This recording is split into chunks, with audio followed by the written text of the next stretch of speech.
Hello everybody, today I'll be discussing why Iago, from William Shakespeare's Othello, is an important character that has contributed to our cultural understanding of villainy. I will also be discussing how villains have changed across time, comparing Iago to Elijah Price, the villain from M. Night Shyamalan's Unbreakable. So who is Iago? In Shakespeare's text, after the character does not receive a much-deserved promotion, this iconic antagonist becomes consumed by his jealousy and sets out to destroy the lives of Cassio and Othello. Not only does this character have truly evil intentions, even referring to himself as the divinity of hell, but the character is still regarded today because of his skills in master manipulation. In most older texts, the villain is portrayed to be more physically powerful than the hero, causing conflict in the story. Various examples of this can be seen in Asian and Greek mythology. Shakespeare decides to subvert this cliche by giving a villain that can intellectually challenge the hero. This and Iago's backstory has significantly changed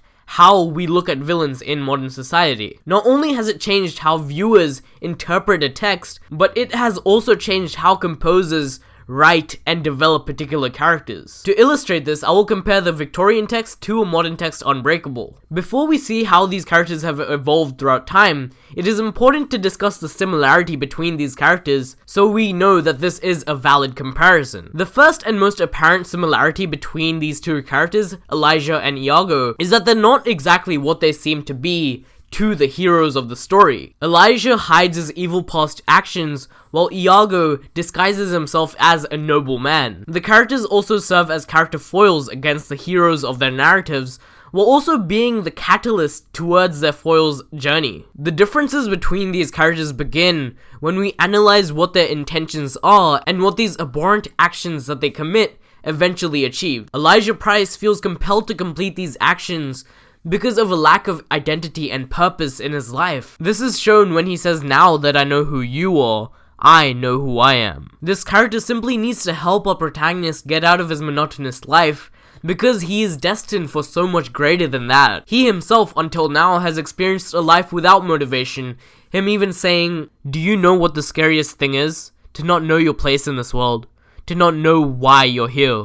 Shamalyn clearly uses the hyperphora to make the audience question their own purpose in life and to imagine a life without any purpose, without any goals, and that itself is very scary. The tone at which this hyperphora was delivered brings a sense of conversation within the audience, allowing them to further empathize with Elijah Price. And with his positive intentions, even though he commits terrible actions, it leads David Dunn to a better life, so the audience can understand why he is doing what he is doing. Iago contrasts with Elijah Price in that he has harmful actions and he leads to the downfall of our main character, having the complete opposite intentions and outcomes as Elijah in Unbreakable. These grim motives are even present at the beginning of the play, with him expressing, "I follow him to serve my turn upon him." This use of foreshadowing makes it very clear to the audience that what Iago is doing is simply because of his own selfish purposes. While retaining the idea of being more intellectually powerful than the hero, these villains have definitely changed across time. Previously, villains were just a pure representation